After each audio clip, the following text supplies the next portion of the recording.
Assalamualaikum warahmatullahi wabarakatuh. Perkenalkan, nama saya Muhammad Yusuf Sahrul. Saya adalah seorang guru marketing di kelas 10 BDP SMK Polita Ciampea. Ya baik, kali ini saya akan menjelaskan mengenai materi memahami pasar. Ya, poin pertama, lingkungan pemasaran.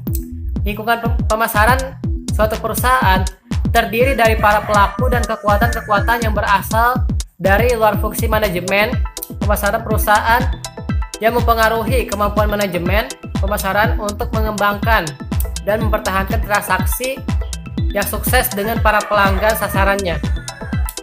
Para pelaku dan kekuatan yang terlibat dalam lingkungan pemasaran terdiri dari lingkungan mikro dan lingkungan makro suatu perusahaan.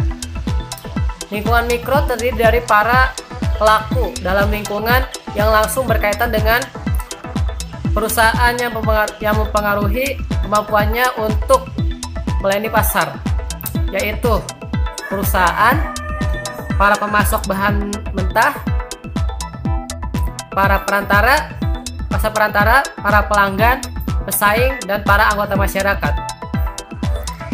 Lingkungan makro terdiri dari kekuatan-kekuatan yang bersifat kemasyarakatan yang lebih besar dan yang mempengaruhi semua pelaku dalam lingkungan mikro perusahaan, yaitu faktor kependudukan ekonomi, fisik, teknologi, politik, hukum, dan kekuatan sosial atau budaya. Mula-mula kita akan membahas lingkungan mikro perusahaan dan kemudian lingkungan makronya. Poin kedua, pengertian pasar. Pasar adalah keseluruhan permintaan dan penawaran akan sesuatu barang dan jasa.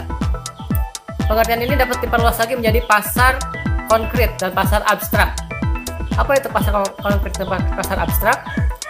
Pasar konkret adalah suatu tempat yang tertentu di mana penjual dan pembeli bertemu untuk saling menawar. Ya, sedangkan pasar abstrak adalah setiap kegiatan pertemuan dimanapun baik langsung maupun tidak langsung yang turut menentukan terjadinya harga.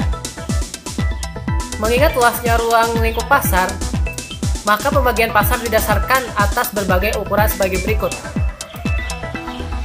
Pertama, berdasarkan ukuran luas geografis, yaitu pasar lokal, pasar regional, dan pasar internasional. Lalu yang kedua berdasarkan ukuran waktu, yaitu adalah pasar harian, pasar jangka pendek, dan pasar jangka panjang. Dan yang ketiga berdasarkan kegiatannya, yaitu pasar barang dan pasar tenaga. Peranan pasar adalah untuk menjaga keseimbangan permintaan dan penawaran agar terjadi harga.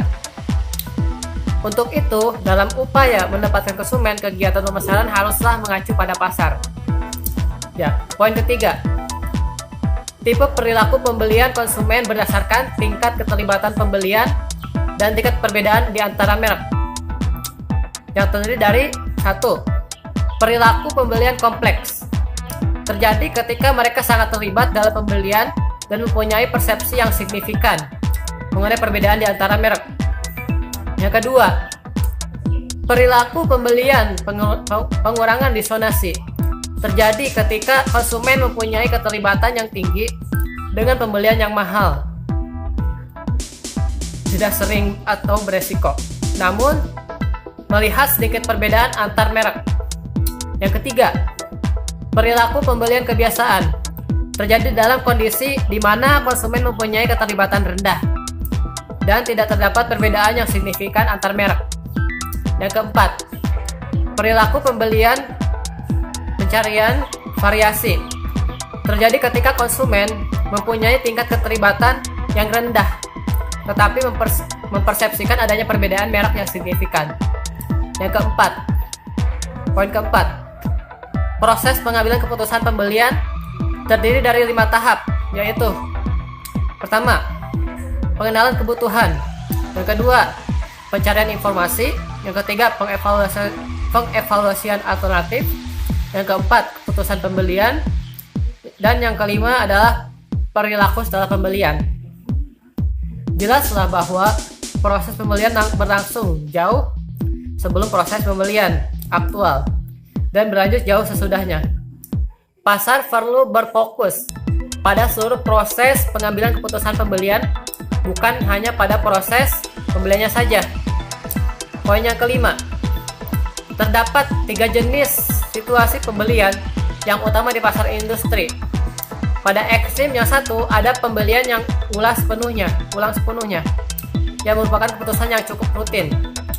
Pada ekstrim yang lain, terdapat tugas baru yang memerlukan riset lengkap. Di tengah terdapat pembelian ulang dengan modifikasi yang membutuhkan sedikit riset.